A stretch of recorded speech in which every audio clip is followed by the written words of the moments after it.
Urgent. Trump is moving to the front lines in Central Asia. 5 countries are preparing to spit in the Kremlin's face at once. This can no longer be hidden. The US is openly crushing Russia. Ukraine is triumphant. The Russian army has taken a heavy hit on the front line. Pokrovsk and Kupyansk have become obstacles for them by the throat. Incredible. Our forces did it. Putin's mercenaries are up to their necks in the swamp. Shaheds have started falling. The air defense shield over Ukraine has begun to work. Unexpectedly, a traitor has appeared in Europe. All the cards are on the table. Shock. France is speaking the language of revenge. They have prepared their army. A decisive order thundered out. All this in our episode Hellpoint. Urgently, Trump has decisively taken everything into his own hands. He is pressing on Russia's sore spots. Putin's heart skips a beat because of this. Central Asia is drifting away. Moscow is losing its influence. Kazakhstan, Kyrgyzstan, Tajikistan, Turkmenistan, and Uzbekistan. They are turning their backs on Moscow. And this is just the beginning. Washington is building its own strategy step by step. Russia is fading into the shadows. And it seems for good. All the details about what is happening right under Putin's nose and the speed at which the Kremlin is losing influence, don't miss what's next. Donald Trump invited the leaders of Central Asia to a summit in the United States. The meeting will take place in the C5+1 format in Washington. And so we see how the United States and China are trying to divide the world, while Russia does not factor into this equation. On November 6th, the leaders of Kazakhstan, Kyrgyzstan, Tajikistan, Turkmenistan, and Uzbekistan will arrive in the American capital. The United States is currently trying to strengthen its influence in a region that for many years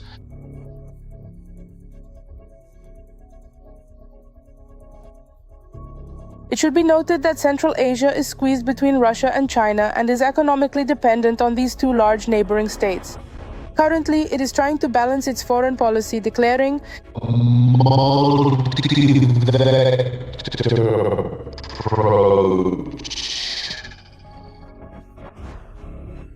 Of course, cooperation in the field of security. For the countries of Central Asia, this is not just a protocol visit. It is an opportunity, in my words, to balance between major centers of power. And none of these states, not a single one, wants to become completely dependent in any way, neither on Moscow nor on Beijing. And now they are currently showing a willingness to play a more independent role. President of Kazakhstan Kassym-Jomart Tokayev has already sent Trump a letter expressing his sincere gratitude for the invitation. He called the meeting timely. Tokayev noted that he shares the main goals of the US president's domestic and foreign policy, in particular upholding traditional values based on the principles of common sense, as well as the American leader's aspiration to protect peace and security. He is also trying to seek out and carefully evaluate a range of possible alternatives in foreign policy, considering different options and approaches that might help address the current international situation more effectively.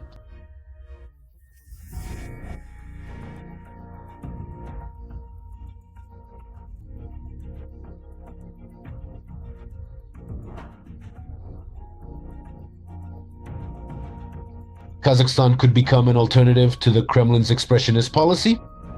It is reported that Ukraine's invitation was preceded by the arrival in Central Asia of the U.S. Special Envoy for South and Central Asia, Sergio Hora, and Deputy Secretary of State Christopher Landau. I don't think this will be a very quick process. We have to understand that these countries have long been within Russia's sphere of influence.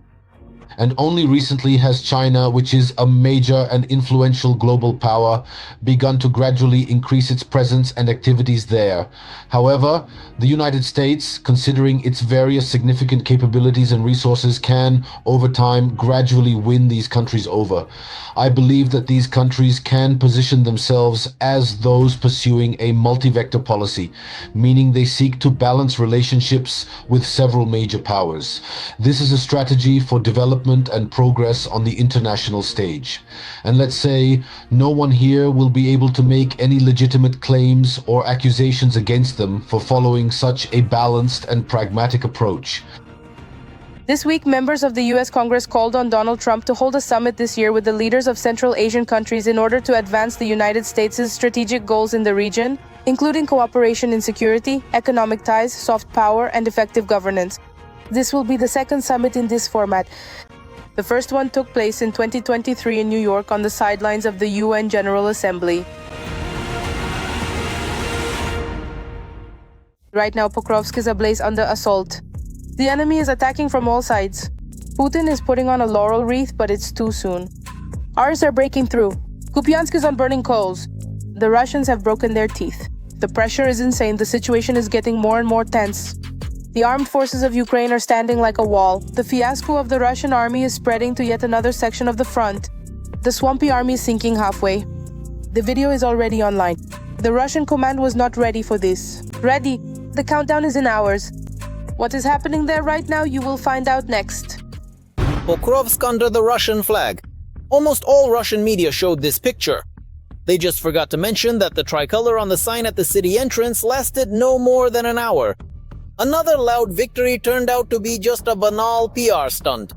As our military reported, the rag was discovered at 9:40, and by 10:40 it had already been destroyed. When these small groups show up, they engage in flag planting, recorded on video, and of course, then Russian propagandists use this as fodder for Russian propaganda, claiming that they are advancing quickly and rapidly capturing settlements. No, this does not mean consolidation, it simply means presence. However, in Pokrovsk, the situation remains tense, Ukrainian military personnel report. Deep State reports that Russian forces continue to infiltrate the city, gradually increasing their infantry presence and expanding sabotage and reconnaissance activities. The main objective is to advance at any cost and disrupt Ukrainian logistics. If we take the broader sense of cover, then the enemy has indeed cut off the logistics route from the west to the north in the south, southwest, and from the west, they have entered the city. Fierce urban fighting is taking place from these directions. From the east, from Myrnorad first and foremost, because it covers Pokrovsk from the east in this shared agglomeration. At the same time, the news about the Russian flag on the stele in Pokrovsk apparently excited Putin so much that he declared the encirclement of the Ukrainian armed forces not only in this city, but also at the same time in Kupyansk. The Joint Forces grouping denied this information, stating that the bunker dweller once again had to make a fool of himself and repeat lies after his own generals, lies that not even his own audience believes. We are conducting counter-terrorist operations in Kupyansk and accordingly delivering fire strikes on the flank. And the strikes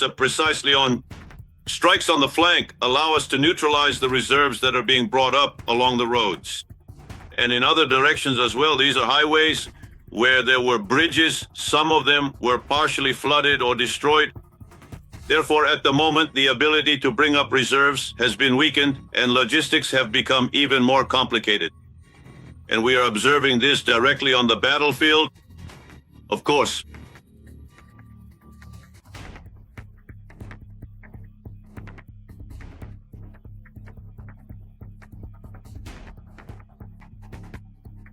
and by the way, about the flooding, the breach of that same dam near Belgorod continues to yield results for the Ukrainian armed forces on the front line. In the Kharkiv region, the water keeps rising and sweeping away everything in its path. In particular, Russian troops still remain cut off from their units. But now, due to the increased flow, the Russian command admits that it's simply impossible to establish logistics. And those enemy units that are near Ustya Volchya, the Volchya River, which flows into the Siversky Donets, so that's a tributary of the Siversky Donets, the Volchya River, they could actually end up in a pocket. Because the water is rising, it's already rising, it will wash away the pontoon bridges and destroy the crossing that the enemy set up. And in this way, the Russians have ended up trapped in this kind of pocket.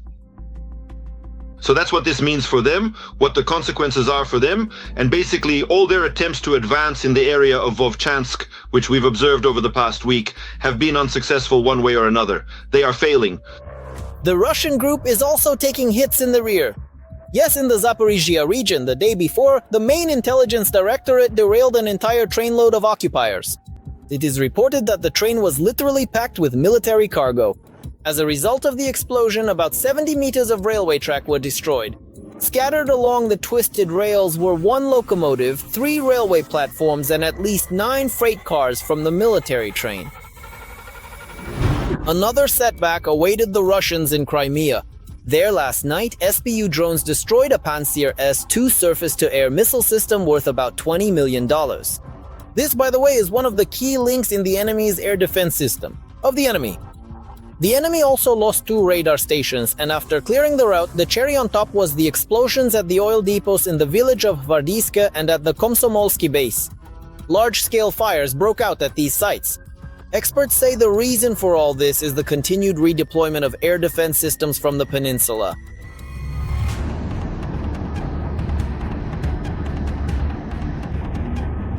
Of course, the expansion of the defense system. The same goes for Moscow. The encirclement around it comes at the expense of something else, by draining other sites of resources.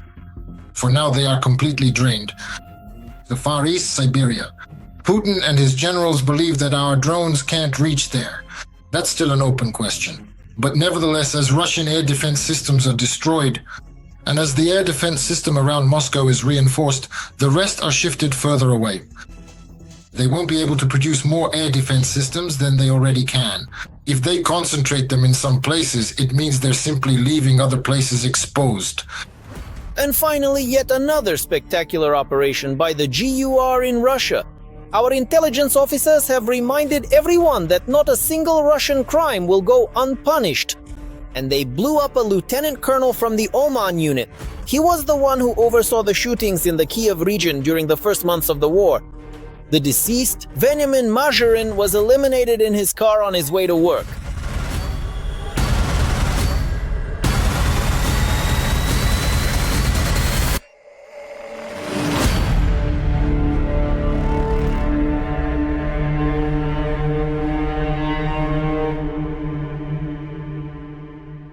Every voice matters. Join our community, support independent journalism and help us bring you the truth from Ukraine.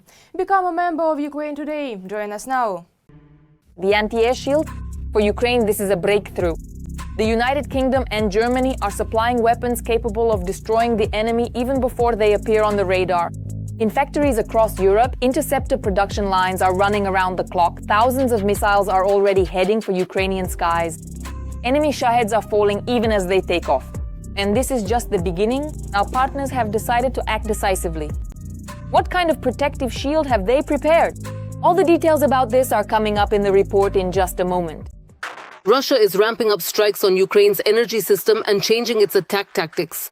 Moscow is launching hundreds of drones capable of bypassing air defense systems and equipped with cameras for improved targeting. Russia has turned its strikes on Ukraine's energy infrastructure into a systematic operation aimed not just at temporarily damaging the grid, but at destroying the viability of large areas of the country, right before winter. The goal of these attacks is to deprive regions of heat and electricity, undermine industry, provoke mass emigration, and create political pressure on Kyiv, writes The Economist. In these conditions, air defense becomes critically important. But this year, Western partners are acting proactively, strengthening Ukraine's skies and energy system before the cold sets in. We are not just now starting preparations for this winter season. We began preparing back at the end of the last winter season. Already in November, the UK will begin serial production of Ukrainian Octopus air defense drones, a joint project between Kyiv and London designed for rapid protection of the skies from enemy drones and missiles. Our Ukrainian friends will share their technologies and intellectual property with the United Kingdom, and in turn we will continue to develop them further. And we will produce them on a large scale so that thousands of interceptor drones can be supplied to Ukraine every month, said Elkarnez, the Deputy Secretary of State for the Armed Forces in the UK Parliament. These drones will become part of a system called the Air Defense Shield. It will integrate Western air defense systems such as Patriot, Iris-T, NASAMS, as well as new mobile units that Germany and other allies will provide to Ukraine before the start of winter. The first drones will be tested by Ukrainian military personnel. If the tests are successful, production will be expanded and some of the drones will likely be manufactured directly in Ukraine. At the same time, the UK government is expanding its multi-purpose missile production program. It is planned to deliver 5,000 units of this weapon to Ukraine to strengthen air defense. We are also announcing an expansion of the production program in the United Kingdom to provide Ukraine with 5,000 new multi-purpose missiles. This will create new jobs in Belfast and other cities, as well as strengthen Ukraine's air defense for the coming winter. At the same time, European allies are increasing their support for Ukraine's energy sector. Germany and other NATO countries are mobilizing resources from air defense missiles to assistance for the energy sector so that Ukraine can withstand the winter and resist attacks on critical infrastructure. Germany has already paid 390 million euros. We agreed on another 30 million this summer. But today I want to announce that we will provide an additional 30 million. And then we will invest it. Thus, we are providing a total of 450 million euros. This money will make it possible to purchase the necessary technical equipment to help save Ukraine. In addition, the EU is preparing a winter support package for Ukraine. On top of the 3 billion euros already provided, a new guarantee of 800 million has been added for the emergency purchase of gas. This was reported by the EU ambassador to Ukraine, Katarina Maternova. The aid includes repairs to power grids as well as the supply of generators and transformers.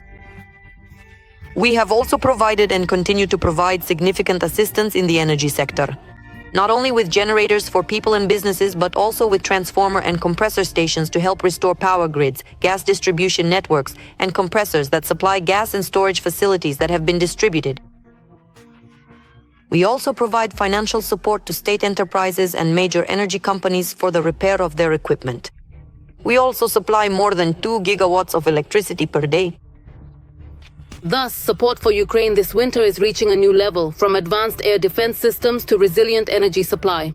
And whatever the Kremlin may be planning, Ukraine, together with its allies, is striving not just for tactical success, but for a strategic one, to withstand the cold, to preserve strength, and to maintain the ability to defend itself. Urgently, Estonia is a dangerous player that has already made its move. It is secretly working for Russia's shadow fleet. And it is doing this in full view of the entire world. A traitor in the heart of Europe under the protection of oligarchs from Putin's inner circle, all the way up to the Shoigu clan itself. This is no longer just betrayal, it is an open slap in the face to the United West. The Kremlin extends its tentacles even where it supposedly shouldn't be. Will the world manage to open its eyes in time and act preemptively? We'll find out in just a moment. Estonia was one of the first to loudly call Putin's regime terrorist. This war in Ukraine is not just a war against Ukraine. This is a war against Europe, against the entire Western world. But Estonian businessmen calmly cooperate with sanctioned companies and oligarchs who generously fund the war against Ukraine. One of them is the daughter of former Defense Minister Sergei Shoigu. To say that he will help me. He always helps me. I can ask him something, but he can't answer. The main source of income is transport and logistics. None of the insider entrepreneurs checked by the publication have Russian citizenship. The company Atlas Chain, which is engaged in freight logistics, earned about 2.5 billion rubles in 2024. I really like it. The founder and co-owner is Estonian citizen Oleg Krivi. In 2020, Kraus found himself a very influential partner. The daughter of the then Russian Minister of Defense, Ksenia Shoigu, through the company Capital Perform. At the same time, Kraus was a managing partner in another of Ksenia's projects, MedPoint 24, which handled medical examinations for taxi drivers. We didn't think it would be a big collaboration. Kraus traveled freely between Russia and Estonia without any checks. The Shoigu surname provided a green corridor. However, when her father lost his influence and was dismissed, Atlas Chain went bankrupt. In the 2 years following Russia's full-scale invasion of Ukraine, Atlas Chain paid 242 million rubles in taxes to the Russian budget. Sanctions are sanctions, but business must go on. An entire network of companies from Latvia, Lithuania, and Estonia actively helped the Kremlin get richer. The FS Bankering Group participated in the scheme. It supplied fuel to tankers from Russia's shadow fleet through 2 refueling vessels. No fewer than 159 of them are the same vessels that suspiciously and frequently visited Russian ports. The companies were registered under shell firms. The investigation revealed that the company Fast Bankering Tin Trade had a contract with the Belarusian firm NNK, which is linked to the oligarch Mykola Vorobyom, who is under sanctions. NNK's petroleum products were imported into the EU using falsified customs codes. After that, the goods transited through the ports of Estonia and Latvia. At the time, no vessel was officially listed under sanctions. However, later on, some of them did appear on the sanction lists of the European Union, the United States, and the United Kingdom. Bunkering companies must conduct thorough checks, maintain transparent documentation, and comply with all legal standards. In Finland, 31 shadow Russian tankers were recorded passing through the Gulf of Finland in just 1 week. And this is not an isolated incident. In just 1 year, from April 2023 to April 2024, at least 3,100 such refuelings took place near the coasts of Malta, Greece, Spain, the Netherlands, and other European countries. The Baltic Sea and the Mediterranean have essentially turned into fuel markets for the Kremlin's shadow fleet. A tiny insurance company from New Zealand also helped transport oil from Russia and Iran. It insured almost every 6th tanker in Russia's shadow fleet. This company transported oil and petroleum products worth 35 billion rubles. These figures are higher than those of many participants in the shadow fleet that we are monitoring, who are major players in their business. An investigation into the activities of such companies has already begun, and searches have been conducted in their offices. But unfortunately, accomplices of the Kremlin regime in the Baltic countries and beyond continue to earn blood-stained rubles from cheap oil and gas from the Russian Federation, thereby funding the bloody war in Ukraine without realizing the consequences, and the war is drawing ever closer to them. It has happened. The Allies have made a move. France is stepping forward. Military units are stationed at the border with Ukraine. Ultra-powerful equipment is roaring. And it's ready to mow down Russians by the dozens. Paris is putting uncompromising pressure on Moscow. Mirages are bursting in and ready to dot all the I's. A turning point? A wave of weaponry has swept over the Ukrainian armed forces. Finland and Spain have also stepped up. The support program is now running at full capacity. Will this coalition force be the one to finally sweep away Moscow's influence from Ukrainian soil? The answer is coming up in the next segment. The time has come. France is ready to deploy troops for Ukraine in 2026, said Pierre Schill, Chief of Staff of the French Army. The statement about troop deployment came after the following. The French military leadership warned of the need to be prepared for a confrontation with Russia in 3 to 4 years. Also, as early as next year, the Orion 26 exercises will be held. These upcoming exercises are intended to thoroughly test and assess the effectiveness of cooperation between the different branches of the military, as well as with our allies and the relevant ministries. The purpose is to ensure that, should a crisis or conflict arise, all involved parties are able to coordinate and respond efficiently and effectively. Unlike the situation in Europe, where there are ongoing tensions, especially regarding Ukraine, our position is that we do not wish to become directly involved in Ukraine. Therefore, we suggest a mutual understanding that you will also refrain from being present or involved there. However, the situation is now beginning to change. On one hand, former President Donald Trump has stated that he does not intend to defend Europe or provide support to NATO allies if they are attacked. This has caused concern among European leaders and NATO members, yet Trump is known for frequently changing his rhetoric, sometimes even contradicting himself, which is considered typical for his political style. But most importantly, he says that Ukraine is a European problem and that Europeans should resolve it first. Ukraine will soon be able to receive additional aircraft. The Mirage 2000 from France. The corresponding decision has already been made, according to Ukrainian President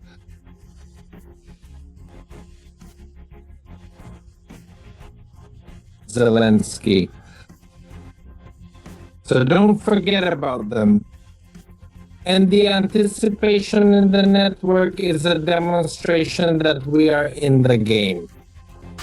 Experts point out that the Mirage fighter jets are considered a very effective weapon for intercepting and shooting down the types of missiles that Russia uses in its attacks against Ukraine. These aircraft are valued for their advanced technology and their ability to respond quickly to incoming threats, making them highly useful in defending Ukrainian airspace. The significance of the Mirage goes beyond its technical capabilities. It also serves as a clear demonstration that France is firmly standing with Ukraine. This support is not just symbolic, but represents a concrete commitment to helping Ukraine protect itself during this ongoing conflict. That's its capability. It's better to intercept attacks, and in the future, it may be possible to organize certain operations, including on the territory of the Russian Federation. The UK is taking on the task of helping our country with air defense. In the future, the country also plans to assist with missiles and the production of interceptor drones. Back in 2023, the German Council on Foreign Relations wrote in its report the following phrase: according to their analysis, within 6 to 10 years after the end of the war in Ukraine, Russia will attack Germany. Specifically Germany, not Europe, but Germany itself will be at war. Since then, the dates have changed, how much time Russia would need, but the idea that Russia wants to go to war with Europe has not disappeared. Sometimes Europeans, when they want to emphasize and elevate their own geopolitical significance, recall this existential threat coming from Russia, and, as they say, are therefore generally ready to prepare themselves. Spain and Finland have joined the Pearl Initiative, which allows partners to purchase weapons for Ukraine from the United States using their own funds. The president of Ukraine announced this while speaking with journalists in Brussels. Politically, it is important for Trump to be able to say, we are not helping Ukraine, we are simply selling weapons to our NATO partners, and what they do with them, whether they give them to Ukraine or not, is their own business.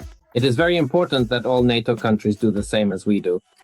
As many countries as possible should participate in this program. I understand that Hungary might be against it, but the main economies are involved. And it's not just Europe, by the way. Canada is also a participant in this program. And sometimes Canada has paid for a separate batch of weapons purchased in the US. And here there's a term for this, a win-win situation. In this case, it's a win-win-win. Finland has also announced its contribution of 100 million euros for Ukraine. Earlier, Norway announced additional funding of $200 million. Within the framework of the Pearl program, 6 NATO member countries have already funded 4 defense support packages for Ukraine. These are the Netherlands, Denmark, Norway, Sweden, Germany, and Canada. That's all from me for now. This was Darina Hutsakalo with you. Even more scorching news in our next broadcast. And in the meantime, don't forget to subscribe and hit the like button. See you soon.